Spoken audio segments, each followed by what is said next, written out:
everyone. Good evening. How are you? Welcome to another episode of All the Things, the show where we talk about all things related to God, life, and the Bible. I am Monique Dusan. And I am Krista Bontrager, also known as Theology Mom. Awesome. Welcome. And we also have Bob helping us out on the show. Bob, the button pusher Bontrager. Yes. Pushing all the buttons. Oh, we got a little extra. Yes. Yes, a little extra. Welcome. I finally got a haircut. Woo! Oh. Well, that was the big event of the week. The big event of the week. So you've had some events. Well, this week has oddly felt a little bit more calm in the news. It hasn't been as crazy. Yeah. I'm grateful for that. I'm grateful for calm news weeks. This show is brought to you by Center for Biblical Unity. Yes. And the Theology Mom podcast. Ooh, that was last week. Yes. And Family 210 Clothing, where you can get your Center for Biblical Unity merch. Yes, if you have not ordered a Center for Biblical Unity shirt yet, I say go out and do it. Click on the link and order a shirt. The proceeds go directly to the Center for Biblical Unity, and you have a really cool shirt. Yep, $5. It comes in other colors. $5 of each purchase goes directly to us to help launch the Center for Biblical Unity. Yes. And we have more designs coming. Yes, we do. Very soon. It's really exciting. Really exciting. You can also visit the centerforbiblicalunity.com to find out more about us, what we're standing for, what we're doing, and how you can support aside from a shirt. And if you want to support the show right now, all you have to do is just click on that share button there on social media. Please share, like, follow, give it a thumbs up on YouTube. Okay, so last summer, we did a show on women in ministry. We did. And man, that seems like so long ago now. And talked a little bit about my 2.5 decade struggle with the question of women in ministry. And what to do with that. What to do with that and the whole like complementarian versus egalitarian situation. I didn't even know those terms. Let's be clear. So that's just go ahead and keep it. Monique's just telling me. I was trying to give it to you silently, but this is just such a mess. All right. So right now, I think I've read, gosh, I don't know, probably 20,000 pages on the whole women in ministry debate. And one thing I've been learning in recent years is that Protestants just basically have these two approaches to the question. And those seem to be the only two options available. What's really been the most helpful to me is actually going back in history and beginning to try to understand the issue of women in the early church and trying to get out of my American 21st century Protestant bubble. Yeah. And going back into a more ancient context. Yeah, to really see, these people were the closest to Jesus. Yeah. How did he do it? How did they do it? Yeah. Like knowing that many of them walked with the Lord and had an entire framework or, thought process of how do we address the topic of women in ministry? And what does it look like? How did the subsequent generations of the early church understand that? Because what I'm noticing, like, for example, in egalitarianism, which is this it used to be a view of focusing on your spiritual gifts as a woman. It used to be a view about empowering women to use their spiritual gifts. Mm-hmm. But in recent years, I'm seeing egalitarianism get more and more captured by critical theory, and in particular, feminist theory. And I've actually stopped recommending certain resources that I used to recommend people go check out because they've become so overrun with critical theory. Mm-hmm. And I don't think that they're actually guided so much by scripture as they used to be. And so I'm really looking forward to our conversation tonight because we don't want to fall into like the whole smash the patriarchy narrative that our culture is running toward right now. And even some in Protestant churches. Let's step back and ask the question, how did the early church historically understand these issues related to women? and help that inform and shape our souls and our minds so that we're not just inadvertently bringing in the culture. So egalitarianism would be the view that women should be in ministry, should participate equally with men? That there's no position that's not open to them. Okay. That's a way of saying it. Okay. There's other nuances there, but that would be it. The complementarian view would say that... it's called complementarianism. Yeah. Okay. They would say that there's different roles for men and women. Okay. God ordained, God designed roles, which I think there's some truth in both of these perspectives. Yeah. And so it just kind of depends on how you come at it. Anyways, I've been wanting to do a show for a while on kind of a more historical approach to these questions. So super excited to have my recent New Testament professor. I think I mentioned on the show a few times in the spring, I was taking a class on New Testament survey at a local Coptic Orthodox seminary. And my professor was Dr. Jeannie Constantinou, who is just an amazing New Testament scholar. So super honored to have her with us on the show tonight. So I want to welcome her. Dr. Constantinou. Thank you very much for having me, Monique and Krista. It's a pleasure to be with you. Oh, it's so great to have you here. I just am so excited about this. And we have many viewers who are Protestant. We do have a few that are Orthodox. I think all of my Orthodox friends are watching tonight. So maybe we could start by talking a little bit about your background and where you teach. And maybe you can just tell us give us a little understanding of Orthodox Christianity. Okay. All right. Let's start with who I am. Yes. I'm married to a priest, a Greek Orthodox priest. He's been a priest for 40 years. We've been also married for 40 years. So I do think that being a clergy wife, very involved in parish life and ministry, gives me a unique perspective on these things from both a perspective as a woman, also doing ministerial kinds of things in the parish, and also seeing what my husband does as a priest. I have a number of degrees, 6 degrees, 5 of them are in theology. And the last degree that I got was my PhD, and that was on the subject of the interpretation of the book of Revelation in the early church in the East. And since even before I got my PhD, I've been teaching in a number of places. Krista mentioned the Coptic School of Theology in Anaheim.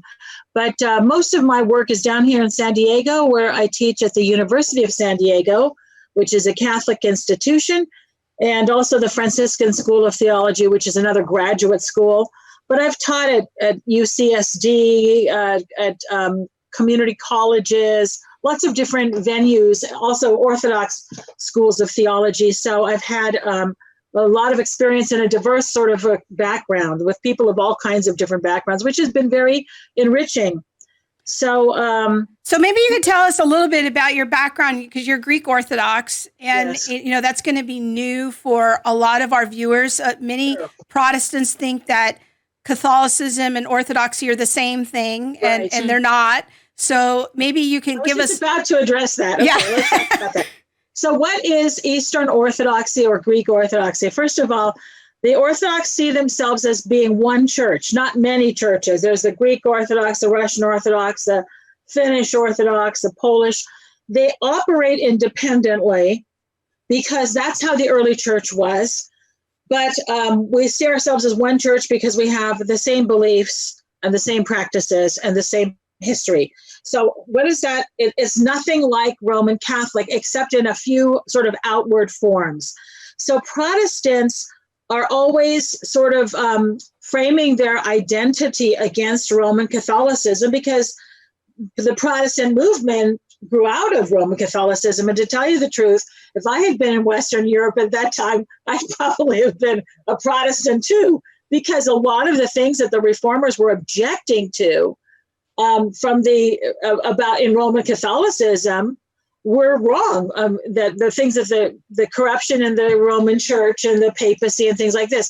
But the reason why there was a split in the church even before the Reformation was because We didn't agree with what the Pope was doing in Rome, but we didn't split. That's not how we see it. People say, well, they broke off, but we didn't break off. It was the Roman Church that diverted itself, that changed the historical trajectory. All of the extraordinary claims of the papacy, the changes in liturgics, the changes to the creed, the change in theology, all of those things happened in Western Europe. And many of the changes that took place were what gave rise to the Protestant Reformation down the line. We never had a Reformation because we just continued with the same ancient teachings and ancient traditions and liturgical practices that were part of the early church. And so how we're similar to the Catholic Church is that we have clergy, we have hierarchs, but so do Protestants also. They have bishops, they have deacons, they have priests and things like this. But our thinking is very different, and our attitude towards sin, towards salvation, towards the clergy, things like that are very different than in the Catholic Church. So we really shouldn't be lumped into with it. So I'm always amused by people say, well, are you Protestant or are you Catholic? Well, there's a third choice. There's a third option. Yeah, and it's so interesting because nobody ever thinks that way. So whenever I'll watch some program where they're talking about what Christians think about something, they interview a Protestant, they'll interview a Catholic, and there's no consideration at all for the Orthodox. And we are the second largest Christian group in the world behind the Roman Catholic. And everybody thinks, well, the second largest must be, I don't know, Lutherans or somebody like Baptists or Episcopalians, the Anglican Communion. But we have, 400 million people who are Orthodox in the world. So we're a huge part of the Christian communion, but we're kind of ignored, basically. we kind of fly under the radar. People don't really think about us because we're not part of Western culture in that respect, part of Western Europe, right. So that's why it's hard to, I'll tell you what I've been working on. I've been working on a book and it's going to be published this year called Thinking Orthodox. And I spent a couple of years really trying to crystallize, really trying to identify what it is that makes us different than the Protestants and Catholics. And it's not so much, it's not necessarily only our beliefs, because we share so many beliefs in common, but it's how we think. And a lot of what we're going to talk about today in terms of women in ministry in the early church, I think you will see is very different than what most people think about. And like Krista, you beautifully mentioned that there are two dichotomies, right? There's either egalitarianism or complementarianism when it comes to women in ministry. And there's always this tendency to be very polarized and think that there's only two ways to look at things, but there's always a third way. Yeah. And usually the Orthodoxy falls in there in the middle of it. But it's difficult for people to understand because they're always thinking that it has to be one or the other. And they're not willing to accept the fact that there can be some point of view that embraces both, because so much of what we believe as Christians is paradox, right? Yeah, Christ I think that's a great give us. that's a great setup, because I think that right now Protestants are in an intractable problem of polarization on this issue, and you only ever hear two options. Right. And what I have found so instructive of my study of the early church fathers and some Orthodox thinkers is that it does offer like, oh, here's another way of thinking about this that gets me out of my American bubble. Yeah. And it's been very helpful. And I want to encourage our listeners, if they haven't done so, go check out our previous podcast, our conversation with our friend Kyrillos Gergis, who is a Coptic friend, and talk to us about the question of, is Christianity a white man's religion? And talking about the North African roots of our faith. That was a wonderful conversation. Monique, you want to jump in? Yeah, I did. I was just thinking about the idea of women in ministry. And a lot of times when I hear things about Christianity or like the early church fathers, it's more of a slant of, Christianity is just this male religion. It's male dominated. Yeah. They want to keep women quiet, or women have their place and things like that. What was the role of life for women like in the early church? Thanks for asking the question. I'm glad you brought that up, because I do think that in light of this whole cultural, combat between the sexes that's been promoted by many feminists, that we have reached this position where people are attacking Christianity as though that were the cause of the subjugation of women. And in fact, Christ was the great liberator of women. And the early church did things that were really extraordinary. So when we look at the birth of the church within Judaism and within the Roman Empire during the first century, well, my goodness, how much better was the life of women compared to what they were in Judaism, for example, which still is the case in many Jewish sects. Where women are not always allowed to be rabbis. They're expected to be silent. They don't have the same rights as men, even among the Orthodox Jews today. So among Orthodox Jews, for example, a woman can't get a divorce. And there's a lot of discussion about this. And they're sort of held hostage if maybe their husband is mistreating them, but they have no way of getting out of that marriage. The husband is still favored. Children stay with the father, not with the mother. So there was a lot of women were really the possession of their husband in Judaism. So, for example, adultery was allowed on the part of the husband, as long as he wasn't having sex with another man's wife, he was allowed to visit a prostitute, or be with an unmarried woman. No, that would have been a prostitute anyhow. But that certainly was not allowed for the wife. Why? Because in Judaism, the wife was the property of her husband. He had exclusive rights over her body. And so that kind of mentality was very much part of Judaism. In Judaism, women could not testify in court. They were not allowed to testify in court because their testimony was considered inherently unreliable. They were classified with insane people and children, and they could not testify, So that's part of the attitudes that were common for Jews. So for Christ as a Jewish man, what did he do? Well, he welcomed women disciples. That was unheard of in Judaism. I will just give you an example of how some of these attitudes are still present. Of course, not in all forms of Judaism today. Among the Reformed Jews, there are women rabbis and things like this. But this is still a problem in the more traditional forms of Judaism. So if you remember when, so I think most people will remember this, when Obama issued the order to kill Osama bin Laden, and he was watching, he and a lot of people from his cabinet were watching all of this play out, and Hillary Clinton was there, and she covered her mouth. She was watching this, and she had her mouth covered like this as she was watching all of this unfold. And that very famous picture of Obama and his cabinet in the war room watching this happen, that was seen all over the world.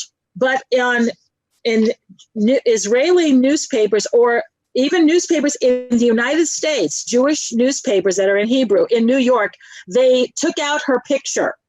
And that's because you cannot have a picture of a woman, And that's in America. And there are places in America and in London and other places where women cannot walk on the same side of the street as men, That still happens in Judaism. So imagine what it was like back in Christ's time. Imagine what it was like for him to have women disciples. Not only were women disciples, but they traveled with him, and they were providing the financial support for his ministry. Luke tells us that in his gospel. So Christ was the great liberator of women. He's not the oppressor of women. And the church, being the body of Christ, was never the oppressor of women.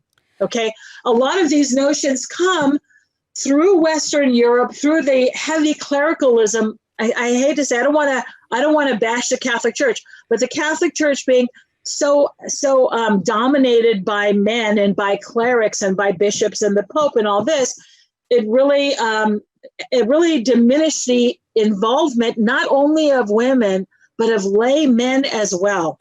Well, let me ask you a couple of questions about Jesus's ministry that I'm curious about, because I've heard that, for example, the story of Mary and Martha. Yes. That there's a line in, I think it's in the gospel I'm trying to remember if it's John or Luke, who said, it talks about that story and says that one of the sisters sits at his feet, and that's a euphemism for somebody who is a disciple, that the disciples sit at the feet of their rabbi.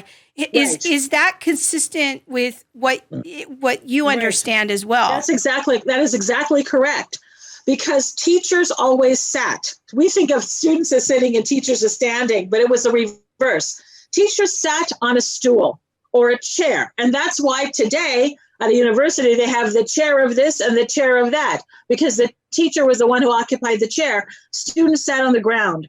And so at the feet. And so definitely in that story, which is in the Gospel of Luke, you have Mary being praised for sitting and learning, whereas Martha was running around and serving, right?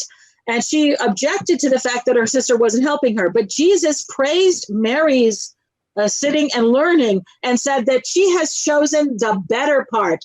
Not that what Martha was doing was no good, because she was also serving, she was helping, she was cooking.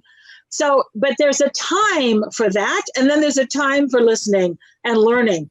So Jesus praised Mary rather than Martha, and saying it's not going to be taken away from her. So that's a very important story in terms of how Jesus viewed women. Also, the story of the Samaritan woman at the well, the fact that he had a long conversation with her, a private conversation. And so when the disciples come back and they see him talking to her, they all want to say, why are you talking to her? Because that was an unusual thing to do, especially with a Samaritan. So, and status made no difference. Jesus was open to having female disciples, and he had them. And so, and the woman there, the Samaritan woman at the well, she really kind of goes on to become an evangelist of sorts of her community. Yes. And her name is preserved in historic tradition as being, the first evangelist to the Samaritans, and that Philip, the evangelist, from what I understand, comes later in the book of Acts and builds on what she started there. Do I have that correct? Right. So she's literally an evangelist in the sense that she calls her village to come and meet Jesus, right? Come and see a man who told me everything I ever did. Could he be the Christ? So, and first of all, notice that Jesus asks her to bring her husband. This is how he elicits her confession that doesn't have a husband. She's been married 5 times, etc. So men were not supposed to speak to women in public. Even rabbis didn't speak to their own wives in public. That's how low the status of women was. But he obviously doesn't think there's anything wrong with having a conversation with her. By saying that, go bring your husband, he was just eliciting this information from her so that he could start talking about her life, which she changes the subject. But you are correct. She not only brings a village, and the village welcomes Jesus, and he stays with them for 2 days, but after that, obviously they become believers. And the villagers say, it's not because of your testimony, but because we have seen and we have heard and we believe that this is truly the Savior of the world. So she brings a village to Jesus, but they also come to faith in Christ themselves. Afterwards, she is known in the early church. She takes a name, the baptismal name, Photini, Photini, and she's a very famous saint in the Orthodox Church, and that means enlightened. Photini, like the word phos, like photograph, anything having to do with the word phos means light. So she's the enlightened one. She had children, and they all became saints and sisters. They traveled, and they became evangelists themselves. Yeah. Oh, wow. Now, I have a question. So there's a difference and a distinction between an apostle and a disciple. Okay, let's talk about that. We do have the way the term apostle is used today is different than the way the early church used it. So you sort of asked me about my background. I not only teach New Testament and Introduction to the Bible, I teach early Christianity. So this is my field, okay? So I just want you to think about this.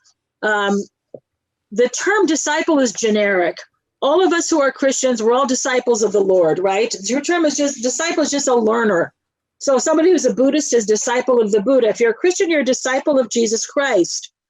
However, apostle in the early church was specifically used for anybody who was an eyewitness of the Lord. That is, they were followers of his earthly ministry, and they saw him alive again after the resurrection. And there were hundreds of apostles, and we know this for a fact. Today, when we use the term apostle, we mean the 12. We're using it as synonymous with the 12. But if you look at the Gospels, the 12 are called the 12. Okay, and if you just look, you can do a search and do the 12, and you're going to see that that term comes up a lot. Or, you know, after the death of Judas, you have the 11. Okay, but you have the 12. So the 12 are the leadership. They're called the 12. But apostle is much broader. And because Jesus did have female disciples, they were also considered apostles. And we are certain of this for the following reason. Because in chapter 16 of Romans, when Paul is greeting various people in the Roman church, he mentions this married couple, Andronicus and Junia. And they are a married couple, and he calls them apostles. Now, some translations have tried to make Junia a man, okay? Okay. Now that's how I was taught in seminary. I'm going to have some disclosure here about what I was taught in seminary was that Junia was either one of two things. It was a man's name or it was a scribal error. Because we all know, I think the latent assumption was we all know women can't be apostles. Now, where do you get that idea from? From the Roman Catholic Church. Here's why. I gave a talk at a Catholic church here locally, and I wanted to talk about female apostles of the Lord. And they said, don't you mean female disciples? I said, no, female apostles. So the parish priest wasn't so sure about whether you have that as my topic, because the Roman Catholic Church identifies priesthood with apostleship, but it wasn't so in the early church. Okay, so they let me give my talk. I had to sort of give a disclaimer, but that's Catholic theology. That's not early church. What the Orthodox Church is the early church. And you asked me to talk about this early on. I don't think I ever really did. And so this is my approach to the Bible too. The Orthodox Church is the early church in continuity without changing anything. So we have the same ideas, the same mentality, etc., as the early church. So whatever they did, whatever they believed, whatever they taught, that's what we try to do. And so we try to preserve the early church. The Catholic Church, however, changed tremendously over the centuries and adopted new theology, new ideas. A lot of it had to do with women. So in the Catholic theology, in their theology of the priesthood, the priest has to be a man because he's modeling Jesus Christ. You don't see that kind of language in the early church. And the priest has sort of apostolic, he's doing the work of the apostles. So this is why all of the apostles had to be men to follow that narrative, if you will. Let me tell you how we know that Junia was a woman and not a man. First of all, in some of the translations, it will say, greet Andronicus and Junius. They add an S. They are men of note among the apostles, and so they really make her into a man. But it doesn't say men. It says they are noteworthy among the apostles, for they were in Christ before me. They're relatives of Paul. And he says they were in Christ before him. So they were followers of the earthly Jesus. They were eyewitnesses of the resurrection. So the reason why an apostle had to be an eyewitness of the resurrection is because that is the foundation of everything we do and teach as Christians. It's the resurrection of Jesus Christ. That's the number one teaching of the church. So he could only send out people who were eyewitnesses of that, because like Christ, like Paul talked about the cross and how impossible it was to believe in the cross. It's foolishness, right? So they had to have people who were eyewitnesses. And there weren't just 12, there were hundreds of them. So let's talk about Junia. How do we know that Junia is not a man? Because that name never appears in a masculine form in any Roman documents or inscriptions. So, for example, we have names that can be either masculine or feminine, Maria or Mario, Patrick or Patricia. You know, we have a lot of names, Joanne or John. But there are some names that are only masculine and there are some names that are only feminine, okay?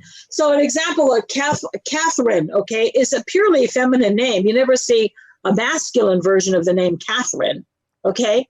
Junia is one of those names. There's no such thing as a man with the name Junius. That's how we know. This is a woman, okay? So she was an apostle. So we know how the term was used and why there were we'll give you another example of how we know that apostle was more than just the 12, and then I'll be quiet. In chapter 15 of 1 Corinthians, when Paul is listing the eyewitnesses of the resurrection, he mentions first, Jesus first appeared to this and this and this. He mentions a lot of different groups. He mentions the apostles, he mentions the 12, he mentions James, he mentions Cephas or Peter, and 500 people all at once, but all of these are different groups. So he, after the 500 and after the 12, he mentions all of the apostles, which suggests to us that that is a group that's larger than the 500.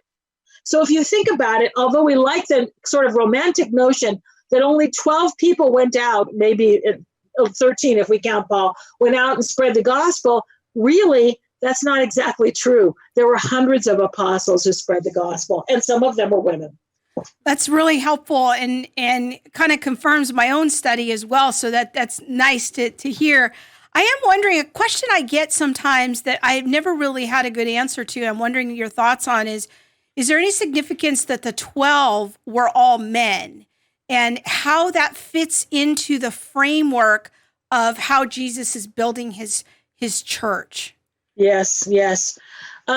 I think there is, because first of all, the 12 has to mirror the 12, leaders, the 12 tribes. There's no question about that.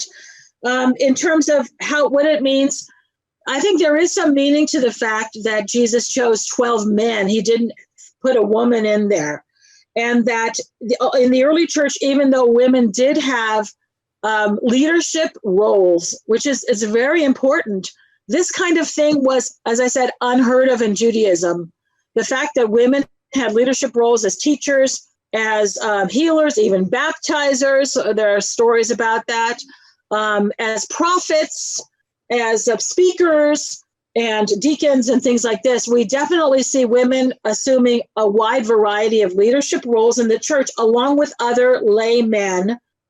The office of presbyter and episcopos or deacon seems to which was one office in the early church, there was no distinction at the very beginning. That seems to have been reserved only for men. And we could ask ourselves why, but we don't know. Jesus didn't tell us why. We just know that he did not choose any woman to be among the 12. And in the early church, we don't see any women filling that position. So I have sort of ideas about why, but there would just be pure speculation on my part. That's interesting because in Protestantism, in the complementarian perspective, sometimes there's this sort of subtle, sometimes not so subtle narrative that the reason Jesus didn't pick women among the 12 was that, well, they were the daughters of Eve and they were more easily deceived and they wouldn't be able to be leaders in the church as effectively, or that there's something kind of metaphysical about men that makes them appointed as leaders. And I'm wondering if you have any thoughts about that narrative or if that's in the historic church. Yes, I hate that. I hate that narrative. You have no idea how much I hate that. You've heard this before. Yes, of course. She was deceived, etc. Now, how do we see this play out in the early church? First of all, let's start with the question of Eve and the fall and all of this. And you mentioned sort of this. I don't remember what you were saying. How did you put it again about men and so they were sort of. There's just sort of this metaphysical difference between men and women, that women are more easily deceived and men are kind of appointed to be the leaders. We can't say there's a physical difference, but I think that if we look at the early church, women did have a lot of leadership roles in the early church. We have them mentioned in the New Testament. Priscilla teaching Apollos, Phoebe, who's the deacon, who's carrying the letter to the Romans, etc. So we definitely see women engaged in all kinds of ministry and very active in the early church. I don't think there's a metaphysical difference, but here's my biggest objection to that whole argument about Eve, okay? And this is it.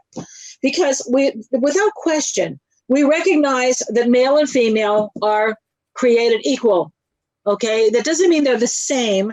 That just means they're created equally in the image and likeness of God, right? Male and female, he created them. Even in chapter 2 of Genesis, when we see the woman created from the side, from the rib of the man, she's not created from some other stuff. God doesn't look for some other material with which to fashion the woman. She's made from the same stuff as the man, right? So you cannot argue that there's some difference between men and women in that respect.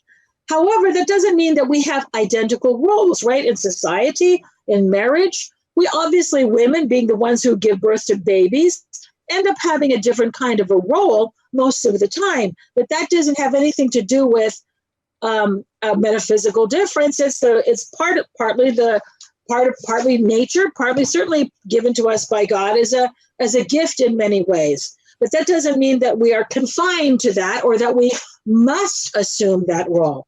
One of the things that Jesus did, I'm going to get back to the whole question about Eve. One of the things that happened in the church is that women were given the option not to get married. Okay, so we have a lot of women in the early church choosing monasticism.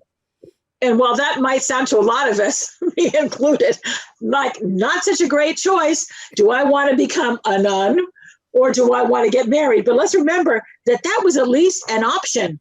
Before that, women had no option. What would you do? It's not like a woman could go out and have a career like today. They didn't go on dates and meet a man to marry. Their family chose their husband. There was no such thing as a career or a job. Okay, maybe you could do certain types of handicrafts and things like this, but mostly your choice was to get married or to become a nun. But nuns had an intellectual life and they had freedom and they had a life that was, in which they were freed from the normal demands of husbands and children and household and things like this. And the life of a woman was very demanding because they didn't have any of the modern conveniences and prepared foods and things that we have today. So that was a life of real drudgery. So to have the option to choose monasticism was a really positive thing, and a lot of women chose it. But let's talk about Eve. I'm sorry that my mind went there, but I was thinking about Jesus and the fact that women had another option. It's okay. I'm sitting here just learning and observing. Okay, good. So here we have, let's talk about Eve. So we have male and female created by God in the image and likeness of God, right? So they're both in the image and likeness. There's not one that is higher or better than the other, but they, in that respect, obviously they are complementary because they're male and female. So there has to be some difference because they are male and female. All right. Now we have the fall, and what happens? The earth is cursed, Adam is cursed, and Eve is cursed. So they all fall under these kinds of, and of course, sin and death enter the world. Now, what happens with the death and resurrection of Jesus Christ? Don't we teach, or we certainly should, that the death and resurrection of Jesus Christ means the liberation of the human race from the effects of sin and death? That goes for Eve too, not just for Adam. So what? Because of Eve's sin, it says your husband will lord over you, right? Shouldn't that be something that also ends with the death and resurrection of Jesus? Yes, it does. So that's why the church is very different from Judaism. You see, in the church, men and women are equal, but we don't really use that kind of language. Why don't we use the language of equality that was so popular in our culture? Why don't we use the language of equality? First of all, because the church isn't trying to model society. The church isn't mirroring society. The church thinks differently. Where is the word equality used in the New Testament? Philippians 2. He did not consider equality with God something to be grasped, but he emptied himself, taking on human likeness. And being found in the likeness of men, he was obedient to death, even death on the cross. So when we talk about equality in the church, our example is Jesus Christ. And that's not about asserting oneself and insisting upon a position and insisting upon superiority or some kind of a place. It's about service and humility.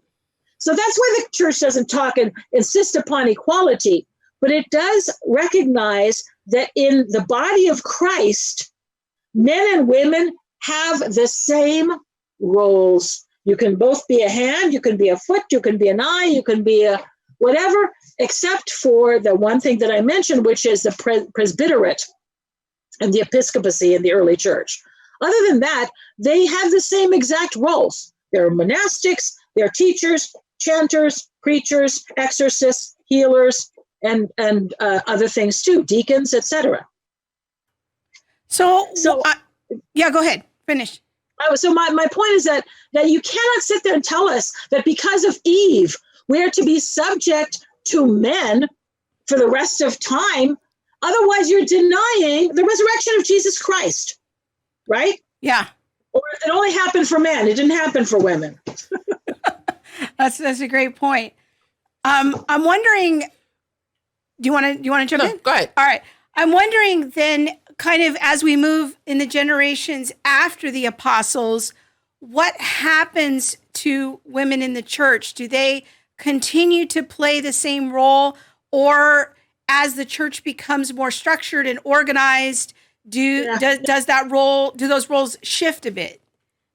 I think that you're making a certain point, which is a good point, that in the very, very beginning of the church, what we would call the primitive church, let's say at the time of Paul, for example, when he talks about the different things that women did in the church or people did in the church, let's say someplace like, I'm thinking of Corinthians, he talks about people being apostles, prophets, teachers, workers of miracles, gifts of healing, people who spoke in tongues. So all of those things were done by both genders. So it's not that, and that was what we call sort of charismatic offices. So in the early church, they tended more toward looking at whatever your charism was, whatever your gift was, your grace of the Holy Spirit, but it had nothing to do with your gender, just whatever gift you had. But as the church becomes a bit more structured, then I think you see, especially the emergence, the separation from the presbyterate and the episcopacy. If you look at, for example, the pastoral epistles where Paul gives instructions to Timothy about how to choose a bishop, the reason that he doesn't mention elders is because he mentions bishops and deacons, because the word bishop and presbyter was used interchangeably at that time. Then toward the end of the first century, they start to say, okay, we need somebody who's going to be organizing all these presbyters. So then the term bishop or episkopos is separated as that higher order of clergy that we didn't have before. So the church becomes a little bit more structured, you could say. I think that's fair. And let's face it, women, because of their roles as moms, as wives, simply didn't have the kind of time to devote to a lot of these things unless they were monastics. Also you do see some women historians and women iconographers and women writing hymns and things like this. But for the most part, I think it was difficult for them to be very engaged in ministry unless they were widows or monastics, because they didn't have the time for it. But I don't think that women were completely excluded from those things. What did happen, however, is that the female diaconate seems to have disappeared after a few hundred years. And there's kind of a practical reason for that, because the female deacons would baptize. Most converts to the Christian church were adults, and they were baptized completely naked. So rather than having bishops or priests do that, the deaconess or the female deacon, it's not really deaconess, it's the same word used for male deacon, but the female deacon would immerse the woman in the water. So after that, when most of the people were being baptized and were already, being baptized as, when they were everybody was sort of born into a Christian family, then you don't see that so much. There was not so much of a need. That's what I mean to say. Okay. Wow, being baptized naked. That's a whole new, it's a whole new thing. He's naked. That's right. The only thing now, naked. if we see that there were, there's activity of women after the apostolic era and things like that. Yes. Why in the Orthodox tradition are only men allowed to become priests? Because in the early church, only men were priests, but they didn't call them priests. They called them presbyters, because a priest was somebody who sacrificed animals. So the Jews had priests and the pagans had priests, and the Christians had presbyters or elders, because Christians never sacrificed animals. Later, that term priest is applied to the presbyter, okay? But let's talk about why they never, because the early church didn't have them. So because we always follow whatever the early church did, we never started having female priests, because the early church never had them, because Jesus didn't choose any women to be among the 12. That's the short answer. So, yeah, from what I understand, what we call priests today in the ancient church, or presbyters, those were the kind of the ones who came after the 12. And so because Jesus, do I have that right? True. Well, that's true, but the 12 also were the ones who would choose the leaders of these local parishes when they were, say, Paul, for example, puts Timothy in Ephesus, puts Titus in Crete. So that's true, but the bishops were the ones today we would say, but you're right, there were no separate bishops, come after the apostles. But that it seems that they only chose men, and that seems to have been the will of the Lord. And one of the things that I think it's important for us, we haven't even gotten into this whole topic of women speaking in church or anything like that, because I'm sure other people will say this is why women can't be preachers or pastors or anything like that. I'm not talking about what's happening in the Protestant world today. I think that Protestants have no reason not to have female, because they have their own theology. But in the early church, there were no female presbyters, and that's why the Orthodox continue to not have female presbyters. That's the reason. But I think that they will look for other things to I think there's a lot of Christian traditions in which there's a very heavy sort of I don't want to say anti, but a strong sense of male domination over women, and the idea that women, I was asked this question whether or not, I was told actually by somebody that women are not supposed to even teach other women, that all teaching authority is given to men. That's not supported by the Bible.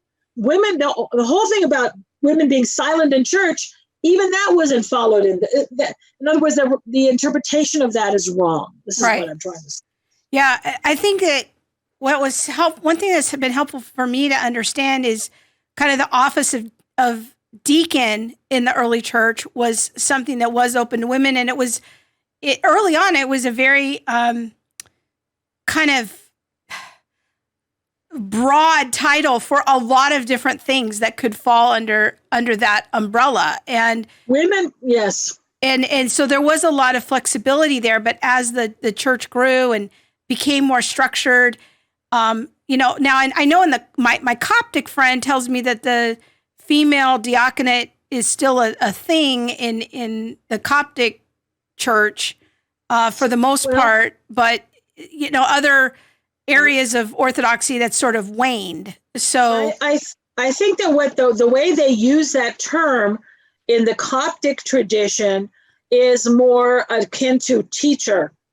rather than as an ordained position. In the Orthodox Church, a female diaconate has basically disappeared. There's been a lot of discussion about reviving it, but then the question would be, for what purpose and what would the role be? Because the female diaconate had a pretty specific role of ministering to women and children, particularly in baptism of adults.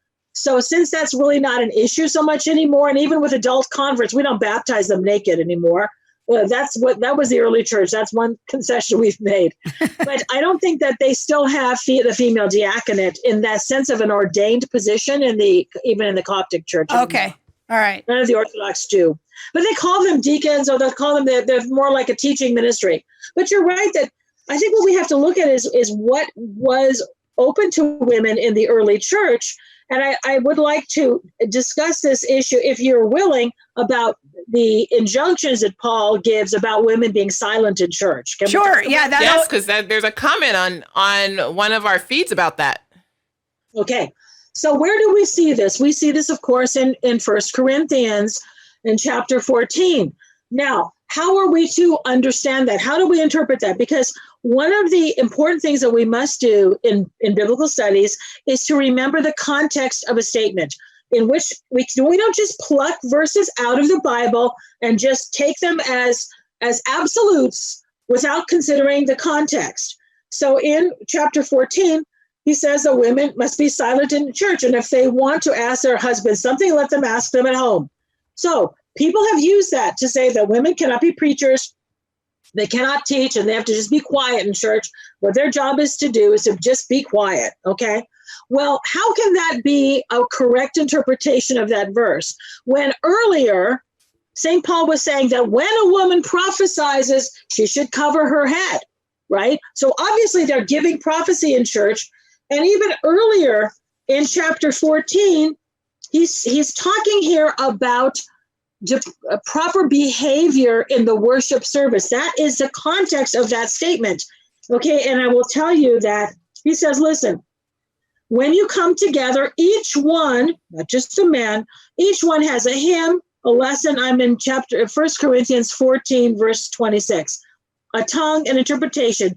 Let all things be done for edification. If any speaks in a tongue, let there be only two or the most three, each in turn, and then let someone interpret. In other words, they were all talking at the same time.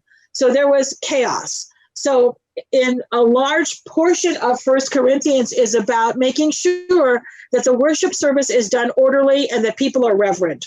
Okay? It is in this context, after he just says each one is going to talk, he says women should keep silence in the churches, for they're not permitted to speak, but should be subordinate, even as the law says. And then it goes on to say, if she should ask her husband if it's shameful for a woman to speak in church. Well, obviously, he's not talking about her role in the worship service, either to speak in a tongue or to give an interpretation or a prophecy or something like this. And even early church fathers understand it as them being quiet and not talking, because we do have a tendency to be kind of chatty. And rather than saying to your husband, what did he say? I didn't hear what he said. What did that mean? Ask your husband at home. And that injunction could just as well have been given to men, but men don't talk as much as we do. That's just how they are. Okay. So that, even in the early church, by people like St. John Chrysostom, who is, by the way, too often maligned as a misogynist, and he's not, he says that. He says that Paul here is simply talking about women holding conversations during the worship service. Now, the other place where we see this about women being silent and learning in submission is 1 Timothy chapter 2. Okay, he says, women should adorn themselves modestly, etc. Verse 11, let a woman learn in silence with all submissiveness. I permit no woman to teach or have authority over men. She is to keep silent, and then etc. Now, here again, this is Paul. But doesn't Paul have female teachers? Doesn't Paul have one of his closest friends, Priscilla, who taught Apollos? So we don't just lift up those verses and use them to bash women over the head and say, you see, you have to keep quiet. We have to look at the context. In the early church, women were definitely teachers and preachers and apostles and all the rest. So he cannot mean that. So here again, the early church fathers, including Chrysostom, says he is not saying that women cannot teach. And even St. Gregory, the theologian of Nazianzus, says that it's not about that. It's about women having authority in the sense, and this is a very special word, it's not the usual word for authority, but it's a word that is used for episcopal authority. I'm going to find the right verse for you, okay? Authentine. It means a woman cannot have that is a word that is used for absolute authority. Authentia is not the usual word for authority. There's no English equivalent for this word.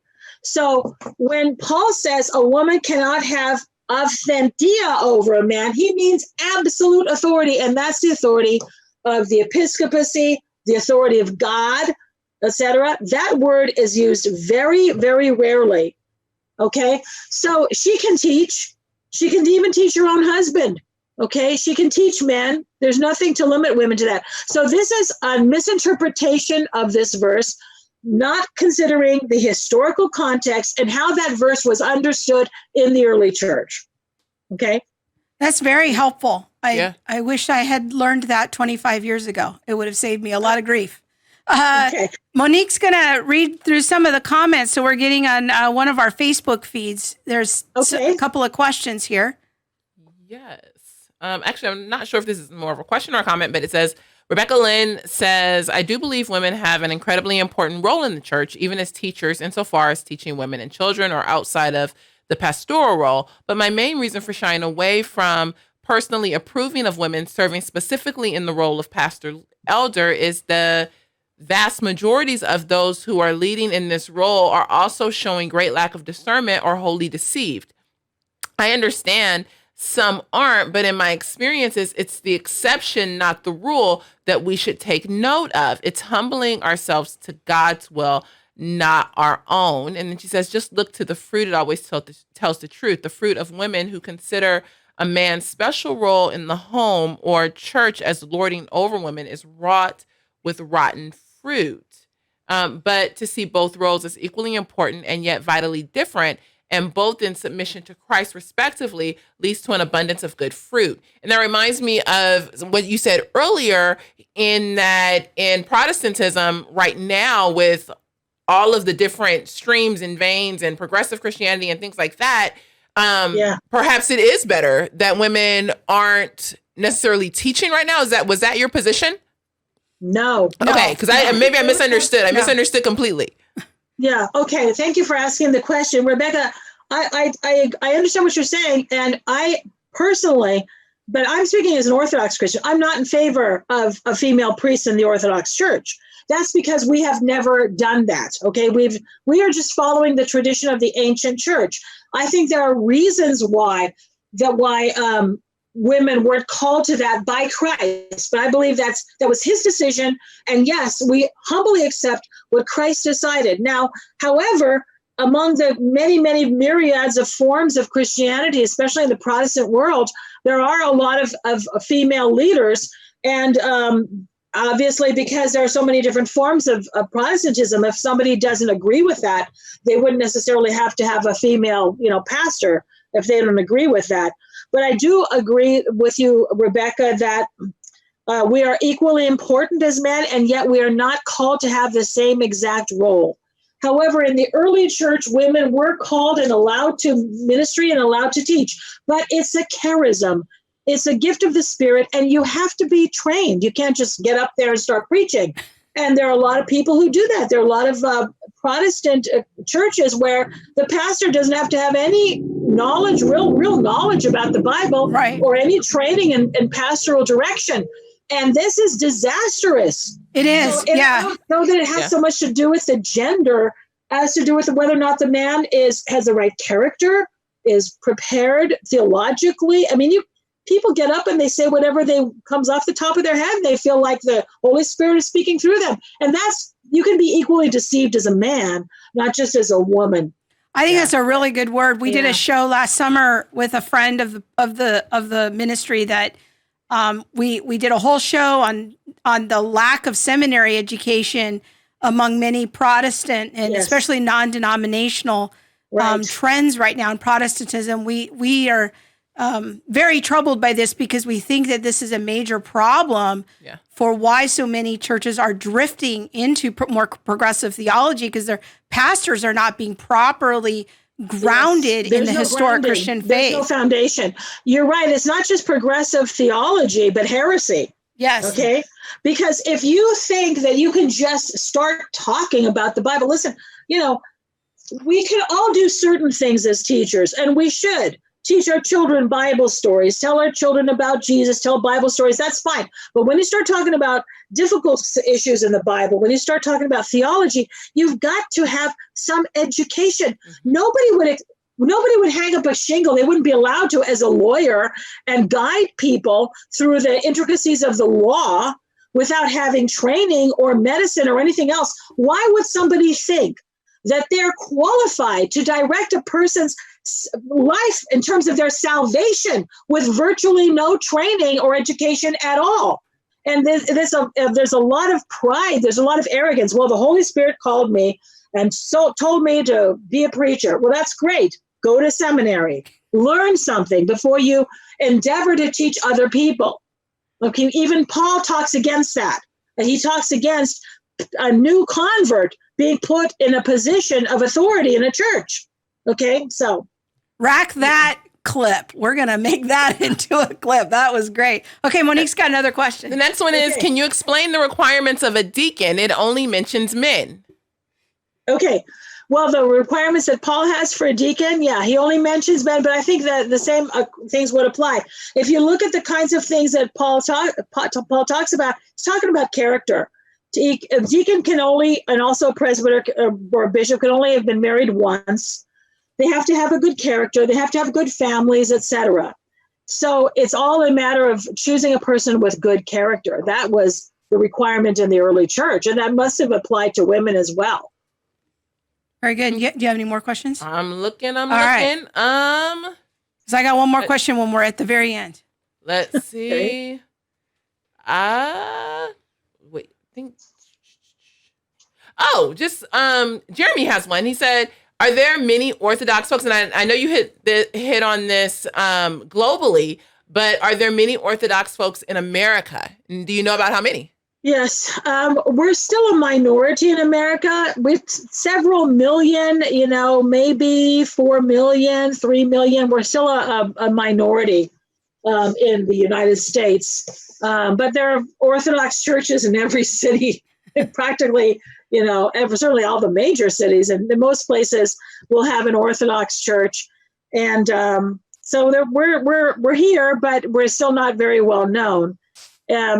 Partly because I think in the past, a lot of these churches were established by immigrants from Greece, from Russia, from the Middle East and other places in Eastern Europe.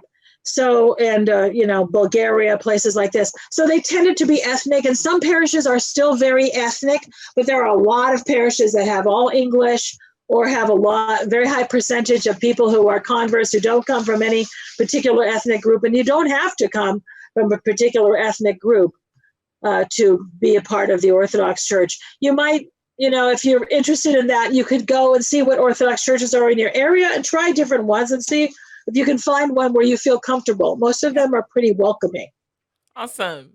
The next one is, was the attitude of men toward women in Hebrew culture a result of legalism or their interpretation of the law? Yeah, that's a really good question. I think it had to do with, I can't say, but I'm not 100% certain about that. Part of it has to do with Genesis, the whole Eve thing. And if you think about it, of course, you're going to be stuck there, right? Because if you don't have Jesus Christ, who reverses the effects of the fall, then you're stuck with this reality where men are dominant and women are meant to be submissive, and that's just it. But also, I think a lot of it has to do with the idea of ritual purity and impurity associated with women. And this is, again, something that Jesus did not recognize. So when we talk about his attitude toward women, you have the woman with the hemorrhage who was afraid to speak to him, who was afraid to ask him for healing, and she just wanted to touch the fringe of his garment, right? And when he stopped and turned around and basically demanded that she come forward to give her testimony, then it was such a beautiful thing, because he doesn't say, of course, you're unclean. He doesn't recognize that kind of thing. But I think that might have played a big part of it. Okay. Because any discharge of bodily fluids is uncleanliness in the Old Testament law, right? Right. Okay. All right. I think we're good. Okay. Okay. All right. So my last question is just to give our viewers just a little snippet of a interesting, I think, difference between Protestantism and Orthodox practice. One of the more interesting things that I've learned about is the role of the priest as kind of a spiritual father in the life of the parishioner. And I think that many of us in Protestantism don't realize the kind of spiritual and emotional poverty that we suffer, that we don't really even realize because of fatherlessness and having spiritual direction. And I'm just wondering if maybe you could share with us a little bit about that aspect of the Orthodox tradition. Yeah, I think what you said is very profound. I really never even thought about it to that extent, but you're right. There is so much poverty and so much in terms of the lack of a sense of having a spiritual director. If your pastor is primarily, and for many in the Protestant tradition, the pastor is really judged on how well he can deliver a sermon, right? And of course, there's other ministries that are part of the parish, but a lot of it has to do with your preaching ability. But that's just a very small part of what an Orthodox priest would do, for example. But it's the idea of spiritual fatherhood is also part of the Bible. When St. Paul says, I became your father in Christ Jesus, and you have many guides, but you do not have many fathers, he said. I became your father in Christ Jesus. So people developed a very intimate relationship with Paul, and sense as a father, as a spiritual father, somebody to whom they could confide, somebody who would direct them.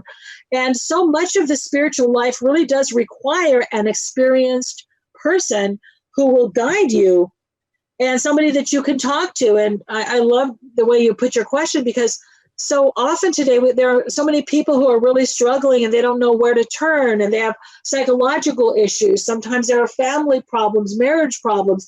And you need an objective person to talk to about these things, because very often we can't see beyond our own experience. And also because we're so invested in the emotions of a problem or of a situation, we need an independent third person to sort of bounce things off of. And the priests in the Orthodox Church do this very well. And it is a position, I think what's really different of priesthood from the Orthodox perspective than the Catholic perspective is, I think, because in the Orthodox Church, lay people have a lot of influence and a lot of say in what happens in parishes. So we don't have the feeling that the priest is in charge of everything. There's no heavy sense of authority like you have in the Catholic Church, where you have the Pope, then you have the cardinals, then the bishops, and then the priests, and then the lay people down here. They don't really have a say. In Orthodoxy, we've always felt very much a part of the church and determining, even on a very basic level, the direction of our church. So even though we have a hierarchy, there's also a very strong lay tradition. And so the priest isn't so much seen as having this kind of power. Maybe that's why Orthodox women don't, but they're not clamoring for the priesthood, because the priesthood isn't seen as a position of power, but a position of service, the way Jesus served He said, I came not to be served, but to serve. And to show this, he washed the feet of the disciples. That's not just a gesture to be imitated on Holy Thursday. It's reality. So the priest is really the father of the parish. He's the servant of the parish. People call him when they have problems. They're upset about something. There's a family crisis. Somebody is sick. Somebody is dying. Somebody's getting married. So he's very much a part of their life. And they also talk to him about their problems. So that's a very beautiful thing. And it creates very strong relationships in the parish. But it's, again, a biblical thing. And it was part of the early church. Well, I just want to say thank you, Dr. Constantinou, for having just me. sewing into us and giving us so much great information. I just want to say thank you publicly for how you've sewed into my life and ministry. You didn't even know you were doing it, but you have helped me so much in my faith and grown in my faith. And I want to recommend all of our viewers to go check out Dr. Constantinou's podcast, Search the Scriptures on Ancient Faith Radio. It has been a blessing in my life. In fact, if you go to the old podcast and you start at the very beginning, that was kind of life-changing for me. About 5 or 6 years ago, I was really struggling with some things in my faith, and her teachings really helped to get me grounded and give me a paradigm to help walk through this crazy cultural moment.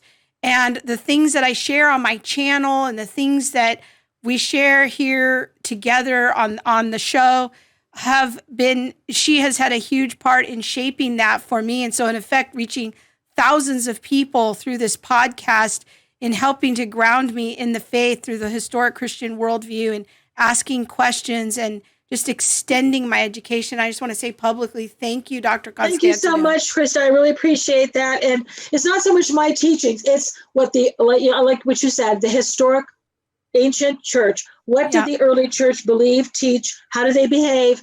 That's what we try to do as Orthodox Christians. So it's really not coming from me, just coming from the Orthodox tradition of Christianity. Well, we appreciate all your the clarity and your voice. It's been so helpful to us. So thank you so much. And God bless both of you. God bless. God bless you. Yeah. Okay. And all of your viewers. All right. Thank you. God bless. Goodbye. Wow. That was good. It's not every day I get to talk to like an intellectual hero.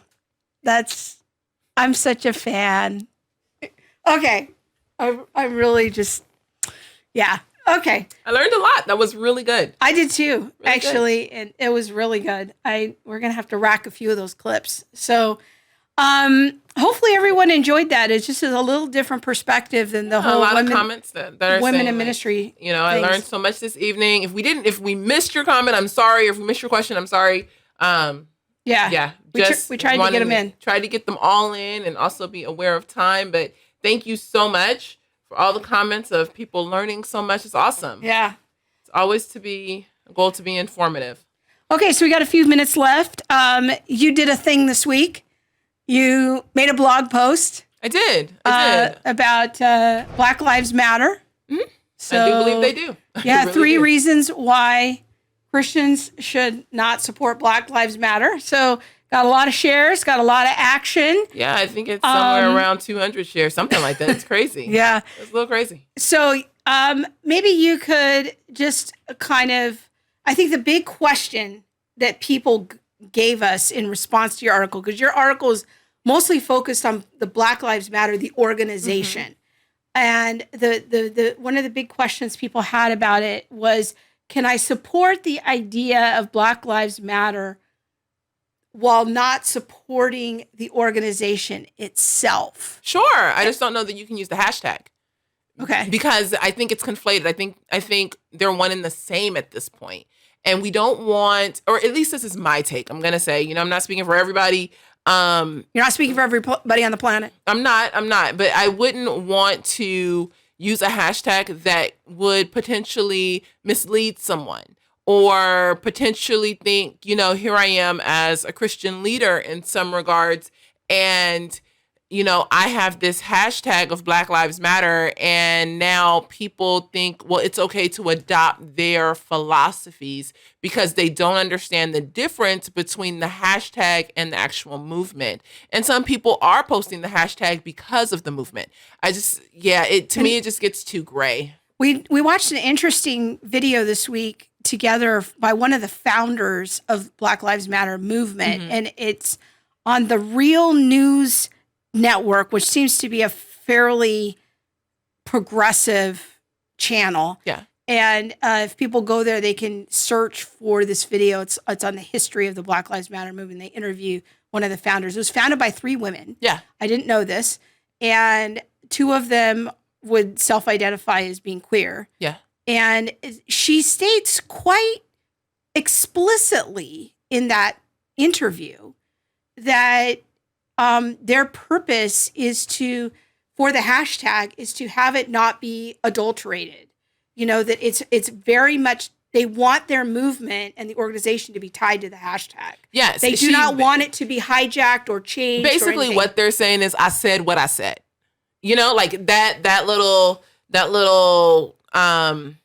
I feel like phrase that's going around right now, like, hey, I said what I said. And that's what she's saying. Like, Black Lives Matter. I said what I said. Like, I'm not trying to have you say all lives matter. I'm not trying to have you say blue lives matter. I'm not trying to have you say, whatever lives matter. It's Black Lives Matter. And I respect that. If that is her stand and that's what she's putting forth as her, organizational standpoint, who am I to say, well, please change that. You can stand where you stand, and I'm going to stand where I stand. And in that vein, though, is why I say I don't know that we can use the hashtag even though we do believe that Black Lives Matter. Sure. Yeah. And I think in that clip, it's also interesting that she explicitly states that she and her partner, one of the co-founders, were trained in, she calls herself a trained Marxist, a community organizer, and that this is part of their ideology. So you're not being unkind or uncharitable in saying these things in your blog post. This is from them directly. Yes. And I think that that's an important point. Now, could we, if we want to, another question we've been getting is, well, how can I stand with my Black friends, family, brothers and sisters in the Lord if I don't use this hashtag? Could we just make a post stating our theology, but not use the hashtag? I think there's so much cultural pressure right now about the hashtag. If you don't use the hashtag, silence is violence, kind of a thing. Yeah, and I think that's weird. Like, I just wonder at what point did we get away from the idea of relationship? Like, me sitting next to you and letting you know that I care and that we're in this together. At what point did hashtags take the place of relationship? At what point did hashtags take the place of Christian charity? Where did all this switch in our culture? So now culture's telling me white silence is violence and I have to use this hashtag. But as Christians, we don't adopt that framework. I can reject that because that does not go with the ethos of Christianity, of historic Christianity. I think today some pastors might get on the pulpit or on the stage and say, you have to use this hashtag. And if you don't, then, blah, blah, blah, whatever. But there were no hashtags in Jesus' day, and because there weren't any hashtags in Jesus' day, they just went around doing what they did. They fed the poor, they cared for the orphan and the widow, they rescued the children in the dump. People started schools, they spoke out against slavery, but there was no hashtag. So why do I now need to couple my action with a hashtag? To be legitimized. In order to be legitimized. Like, that's what culture's telling me I must do. But what does the word say I must do? Yeah. Black lives do matter. I'm Black. I'll keep saying this. I'll keep saying it over and over and over again. Black lives matter, y'all. I'm Black. Hi. But we don't have to prove our stand. But I don't have to prove my stand to anyone. I can be in relationship. The proof of my stand can be evident as I walk out my life. It doesn't have to be oh my gosh, like I'm so woke, I'm so down because I used the hashtag. Yeah, I see what you're saying there. You know, and it's like, if you really want to make an impact, your hashtag ain't making no impact. Like, let's just be clear. Can we be, what is your hashtag really proving? Your life proves something when you go get in the life of someone else. Go tutor somebody. You good at math, go tutor a kid. You know, you want to go make an impact, volunteer at your local shelter, at your local food bank. They're everywhere.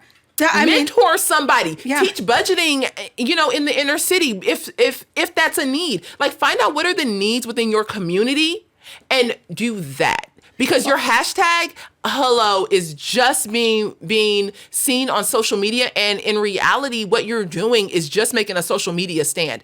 I don't know that God has called us to make a social media stand. I think he's called us to make an impact.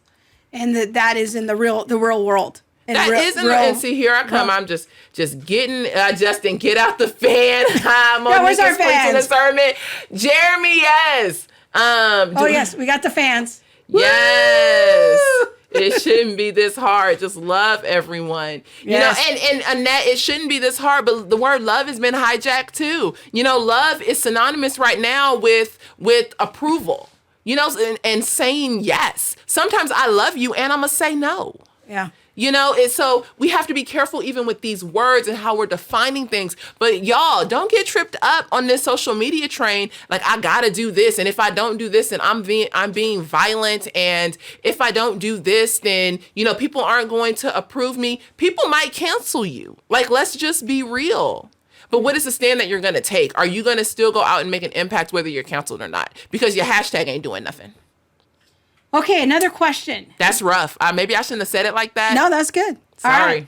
Another question is that we're getting, and this is sort of connected to what you're saying there, is we're getting a lot of what social movement can I get behind while there's so much momentum right now? And if there isn't one, why isn't the church stepping in to fill that void? I think that's a very provocative question. Say it again. Sorry. I know you weren't even listening. Because I was reading the comment. I was trying to see if it had anything to do with what I was just saying. All right. Wait, I'm going to ask Jennifer a question. Jennifer DeFreitas, and I'm not sure if I pronounced that right. I'm sorry if I didn't. I'm not sure that is what the statement meant. I heard a teaching about the fruit meaning of if it lines up with the scripture and teaching of Jesus. Are you referring to what was talked about by Dr. Constantinou, or are you talking about something that I'm talking about? If you can just add some clarity, I'd appreciate it, Jennifer. Okay. Thank you. Okay, all right, go ahead. Now I'm going to go back to my question. There we go. All right. So what social movement can we get behind while there's so much momentum to talk about race? If there isn't one, why isn't the church stepping up to fill that void? Okay. So I think that I think there is a void. I think that because everyone's directing people to things like Be the Bridge as the racial reconciliation because that's model. the only thing that's out there. Yeah. Along with Lucretia Carter Berry. Yeah. So those are the two things that are out there. What happened, in my personal opinion, is that in the 50s and 60s, when we had the civil rights movements and all those things. Martin Luther King. The liberal church stepped up. Liberal Christians stepped up and were like, you know what? The people were dying. Yes, liberal white Christians were stepping up and literally you can go and look at the names of white people who died behind this movement. When you look at the conservative Protestant church, people were quiet. The white evangelical conservative church, they didn't have much to say. And now what we get, and from that time forward, I would say I haven't seen much from. There's some, but but I haven't seen much. Yeah, and so I'm not. It's not like this huge come down, thing like that. It's really not. What it is. Sorry, we just had a little, things falling. What it is there's a void, and if there were more conversations. I've never, in my years of living and going to church, I have never been in church and had a sermon about anything regarded to any kind of racial anything. And now here we are, 60 years past, some of these movements, and we're trying to play catch up. But what's happened is that some streams of Protestantism, Mm-hmm. okay. were having these conversations, but unfortunately, those have also been the ones to adopt critical theory and critical race theory. And so there is this void of like, well, how do we fill this space before CRT gets in? Well, now we have to play catch up. We have to gain the trust. Because we weren't there in the beginning. So now people are like, I don't know if I can really trust that. You guys haven't been talking about justice or race or anything in the longest time. And now all of a sudden, conservative Protestants want to have these conversations, and we're seeing things like Louis Giglio interviewing Lecrae, and every ministry, well, we're some black people, we can dig up and have a conversation about race. Well, the question is where were these efforts for the last 50 years? It was sparse. And because I think the thought leaders in evangelical theology have not been at the forefront of developing a rigorous theological model for racial unity, there is this void that's been created. And so people went out in the world, got critical race theory, brought it back into the church, baptized it with Jesus, and brought it in. Yes. And so we're living in a moment right now that I think you and I share this opinion is a missed opportunity. Yeah. That we're living in the fruit of a missed opportunity. And boy, is it some unpleasant fruit. And I think that another point that's really important for us to make is that even though you and I are skeptical about critical race theory, that doesn't mean that you and I don't think that race conversations need to happen. Yeah, definitely. Like people can't use us as a cover story to get out of uncomfortable conversations about race. No, we still think that there need to be some conversations about race and doing better. We're just saying critical race theory is not the way. That's not the bus Christians want to be on. Yeah. We want to forge a path to doing something a different way. And one of the goals that I know you have is to, more as like a 3 to 5 year goal, is to bring together thought leaders in Christianity to develop a better model. And how can we begin to have an intellectual project of publishing a better way? Yeah, and I don't know that it can wait 3 to 5 years. Yeah, maybe. You know what I mean? Like, this is something that we need to be having conversations about right now. And this is why I'm saying, your hashtag, as much as we may want to prove to our friends on social media that we care, our hashtag isn't truly the evidence or the fruit of our caring. Like getting in the conversation, going and being active within your community. Those are the fruits. Like begin to have those steps and walk these things out. But you don't need a program. No, you don't need we want to tell people like, please, like we understand, we respect, we're trying to be compassionate, but don't wait for us to build a program. Go out in your community. There are so many worthy things already happening with local churches in your community. If you want to stand for the poor, if you want to stand for people, trust me, there are good things happening in your community. You just have to go look for them. Or maybe you don't want to go hang out with the poor. That's cool. Invite people over in your neighborhood. Like, are you okay, yeah. Maybe you live like in just an all white community. That's cool. But I am sure, because my people, we do expand and we go places, that there has got to be somebody around your sphere who is a person of color. You are invite people over, like have a potluck, like just get in relationship. You don't need to do it for the fact of like, well, now social media tells me I need to have 3 black friends and I need to be standing up for this or doing that. Like, I think that part of the Christian ethos and example was just living in community with one another. And if we're living in community with one another, our skin color wasn't the first thought. The first thought of that, and just invite people over, be in community, be in relationship. If your church isn't doing that, start it. Like get a vision and start it. that is what's important. It's how we are walking this out with one another. And as we walk this out with one another, then that will grow and develop to being walked out within our community. But people have to have a vision for it. Yeah, that's really good. Okay.